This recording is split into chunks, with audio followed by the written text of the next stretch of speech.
Hi there, welcome back to Authors on the Air. And even the Corgis are excited today, aren't you? Yes, they're excited about today's guest, and that's Lauren Nossett. Lauren is an accomplished author, and we're going to talk today about actually her debut novel, The Resemblance. So, Laura, how are you, Lauren? Got my dog joining in here too. I'm great, Jim. Thanks so much for having me. Oh, this will be a blast. And I wanted to talk to you about kind of your journey as an author, because I mean, you came out of the gate just screaming hot with The Resemblance. I mean, it won a Thriller Award for best debut novel, and it's such a um, unique story and a unique, um, kind of a setting with this dark academic, really subgenre, if you will. How did you throw yourself into that particular kind of a story? Well, for me, it was very much a write what you know situation, which is the advice that you often get when you're an early author. I, at the time, was a professor, so I was teaching on college campuses. So it was a setting I was really familiar with. And I had written other novels before. Of course, everyone has novels in their drawers that aren't published. And they were always, I was a literature professor. I was striving for, literary fiction type novels, but then I was reading a lot of thrillers and then had an idea for a thriller and set on a college campus. And for some reason that just worked much better. Having kind of the parameters of genre worked really well for me, where I think literary fiction was too free. I almost needed the structure of a thriller plot in order to have a good story. And so, and then of course it was a world I was already immersed in, and allowed me to engage in things that I was thinking a lot about, watching my students move through campus and thinking about all the ways that it can go wrong, because that's how we start to think as thriller writers.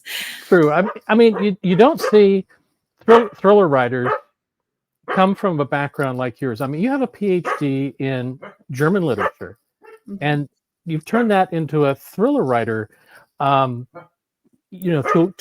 and you've done it in a really effective way. How did you make that transition, and what drew you there? Well, thank you. I was always writing, and so I think for me,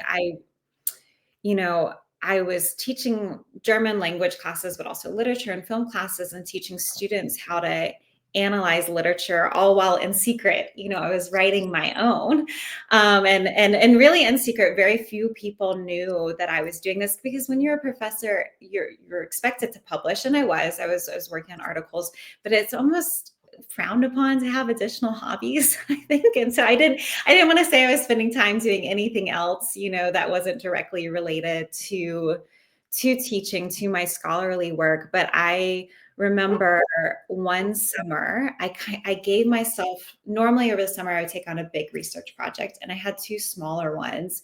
And so I remember I gave myself the mornings to work on what I called my creative writing. That was The Resemblance. That was this idea I had. So I think for 2 months, I would work until lunch on my creative work. And then I turned to work on some article. I think I was giving a paper in Lisbon. And so that was kind of my deadline of when I got to Lisbon, I was going to have to, shift gears. But within those 2 months, I had the first 60,000 words of The Resemblance, just from giving myself that time and approaching it with a level of seriousness that I really hadn't before. I had always written as a hobby. I had written 6 other novels, but I rarely went back and revised them with the same I basically took the strategy that I had for my scholarly work and working on it every day, having an idea of what I was going to do every morning. And I applied that to the creative writing, and ended up with a good start for The Resemblance. Wow, that's a unique approach. You don't hear that a lot with talking to other thriller writers. Now, in The Resemblance, you've got a really unique main character in Marlitt Kaplan. She's very smart, and she's not shy of confrontation. When she doesn't think things are the way they should be. How did you develop her character? Because she's great. Yeah, I think she's very dogged. She has a very firm idea of justice, and she's kind of willing to bend the rules in the pursuit of that. And she has this complicated backstory, is a little bit jaded. And I think as a reader, I'm drawn to protagonists like this. I like a complicated protagonist. And so she's very much that. She pontificates a lot on life and the meaning of life, the meaning of justice, which is something I really enjoy when I read thrillers like that, or all fiction like that. And so I think it was fun to make her this kind of character who, she's not always likable. She doesn't always make the right decisions, but she does have she has her own really clear views on morality and justice. And I love that. And she's just a badass. It was fun to write a character like that who's, much I am not confrontational. So it was fun to write a protagonist who is very confrontational and will say, the things that she's thinking, whether she should or shouldn't.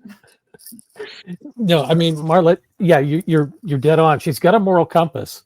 You might not always agree with where she heads, but you can understand why she's making those decisions. And Yeah. she made for a fun character to read. And she's transitioned into the next book as well in The Professor. Mm-hmm. So how did her character, evolve over time for you? Yeah, I think when I was looking back at the resemblance, I felt like in her pursuit of justice, she makes some not always wise decisions. She hurts some people close to her.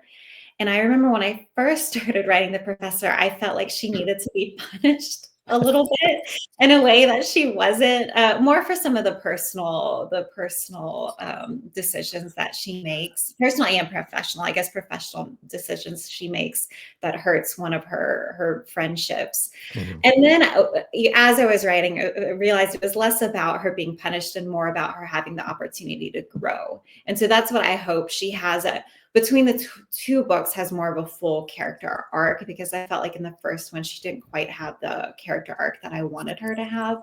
So she really grows a lot in the second one. And the second one was challenging, but also fun, because after the events of the first book, she finds herself no longer a detective.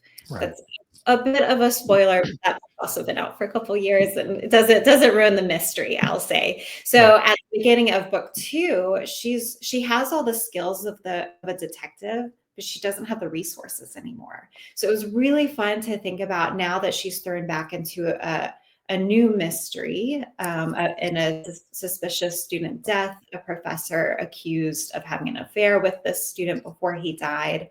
Her mother, who's colleagues of the accused professor, ask Marlitt to get involved and clear this professor's name. So she's basically being put in this position of proving something didn't happen without the resources that a detective would have, not able to, see any of the crime scene footage, not able to have proper interviews. And so she has to get really creative, using her skills to get to the truth, which was really fun, to put all these obstacles in her path and then see what she does. And again, the decisions she makes in the pursuit of the truth are questionable, but she gets there in true Marlitt. Yeah, she does, and it's true to her character, and it's pure Marlitt. So that's great. Now I understand, with your background, why you chose to write this kind of a dark academic, thriller. But there's a real attraction to readers out there about that world, with everything that goes on, behind those ivy curtains. What is it that draws people to that kind of a setting in your thrillers?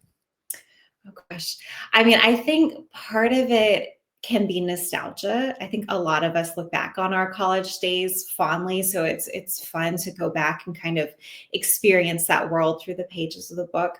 But I also think there's something about this setting with a bunch of young adults who are living on their own for the first time. They're living often together in dorms or in houses, unsupervised. And it just feels like a powder keg of all kinds of things that can go wrong. And again, it's before, our brains may have fully developed, where we understand consequences to our actions, but not entirely, don't always think things through, maybe do things in the heat of the moment. So in addition to just the beautiful setting, you have these kind of characters that you can put in together. Yeah. And on top of that, we've got them all going. That's fine. An echo chamber. Bowie. And then on top of that, you have the faculty who have their own stresses, their own egos, their own politics, you know, and that is something that I get to explore more in The Professor, not explored as much in The Resemblance. That's more Right. focused on students, but in the Professor, we get to dive into that as well. Yeah, because you're seeing, I think, more and more, you know, with, you know, all the mystery and the shrouded mystery of fraternities and sororities and what happens in these, you know, some of the secret societies and stuff in universities. And it makes for a great, you know, setting for a thriller, because, you know, everybody understands, or they think they understand what it is, but then you start throwing in all these secrets, and, you know, secrets kind of drive a lot of the stories. And what is it about secrets, and even in The Resemblance, that are just so powerful? Yeah, it's secrets, but it's also, to go back to the Greek life, the stakes are really high too, because we know in real life, every year at least one fraternity member dies of Right. some kind of hazing event or fraternity related event on campus, and we hear about it so often in the news. And you know, the fact that everything is secretive allows for things to happen unsupervised. They can't talk about it, right? Because of their own rules. They can't talk about their rituals, confide in, you know, faculty, parents, because this is breaking that social code. And so again, it just allows for so many things to have the potential to go very, very wrong. True. So you're you're a Thriller Award winning author. You know, you had your debut. The Professor came out, and, you know, how has that changed you as an author? But then also, I know you judge other writing competitions now, and so you're looking at work differently. You know, how have you evolved as a reader and a writer, taking that kind of an approach? I think, you know, at part, No, I'm just going to grab him if you don't mind. And no, that's fine. Absolutely. okay, this is Bowie. Hi, Bowie. So I think for me, and I don't know if you relate to this, Jim, but when I first started writing and no one else was reading it and it was a secret, Right. I wrote for me. I didn't think about sales. I didn't think about marketing. I didn't think about you know, whether it was too similar to another book or if I was adding to the conversation or anything like that. And I think once you publish, and maybe some other authors have better foresight than I did to think about this. But for me, it wasn't until I published that I started thinking about those things. And it really does. I think it changed. You can't help but think of, you know, maybe critical reviews of your book, what's been said, think about sales, think about the market, thinking about once, I think that's all in my head now when I write, in a way that is probably good, because I would like to have a long career doing this, but I can also challenge the creative process, be a bit of a hindrance to just being able to free think without the burden of those additional voices or sales numbers in my head. Yeah, I have the same impression. It's almost like now you've seen behind the curtain, and that imposter syndrome becomes even more real. You know, it's like, this is the book that everybody's going to realize I'm a total fraud. You know, and Right. I know that's going to come out.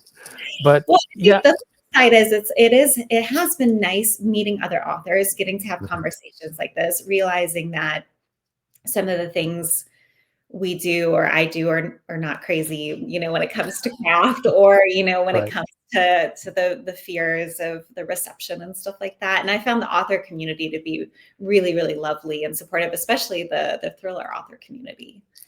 Yeah, that's one of the things I think surprised me most was how supportive everyone is. And it's not this competition thing that I thought it was going to be. It's everybody's in it for everybody else, and it's really nice to see. And you see that at, like Thriller Fest when you won your award and that kind of thing. It's a nice community. Yeah, it really is. Yeah. So what are you working on now, Lauren? I have been so hoping to announce this third book, and it should be any day now that I can make this announcement. I will say, what can I share about it? So there's a new book. It should be coming out next year. Okay. It takes place in Nashville, which I'm very excited about because this is where I've lived for the last 2.5 years. Has a little bit to do with the music scene, has a fun PI character. So leaving Marlitt and Athens, moving to a new character here who's a little less jaded. She's a little peppier. Where Marlitt would stare down suspects, she's more likely to bake them cookies. She's kind of one of these kill them with kindness characters. So it's been a fun transition, and hopefully I can announce that pretty soon. Oh, that's fantastic. No, I'm looking forward to that. And yeah, that will be wonderful to see. So we're going to finish up with something we call 3 quick hits. And I'll put you in Marlitt's head, and I'll just ask you 3 simple questions, and you tell me what she would say. Okay. So what's Marlitt's favorite drink or her cocktail? What does she drink? Oh, she's a coffee addict. I mean, all throughout the book, she is constantly making coffee stuffs, and she runs on caffeine. She does. Yeah. How about her favorite music? What does Marlitt listen to? I would say she listens to alternative. So she's in Athens, Georgia, right? So we think the birthplace of REM. The original title of the book was actually going to be named after an Of Montreal song, which is an Athens band. It was going to be Grotesque Animals. Did not end up being the title. However, there is a line where she references Kevin Barnes, who's the lead singer. In the very beginning, she calls something about the past being a grotesque animal, which is one of their songs. So Nice. I'll say alternative. Very nice. And then finally, what's Marlitt's greatest fear? I get that's an interesting question. I think she fears not being taken seriously, being inconsequential, and not being able to find justice and the truth for people and for herself. Those were 3 fears, but I feel like they're related. They are. Folks, we've been talking with Lauren Nossett. Lauren's the author of The Resemblance and The Professor, and it sounds like another one soon to be coming out. And this particular episode was endorsed by 2 Corgis and a Pomeranian, so it gets all 3 stars. So that's a very good thing. Lauren, thanks for spending some time with us.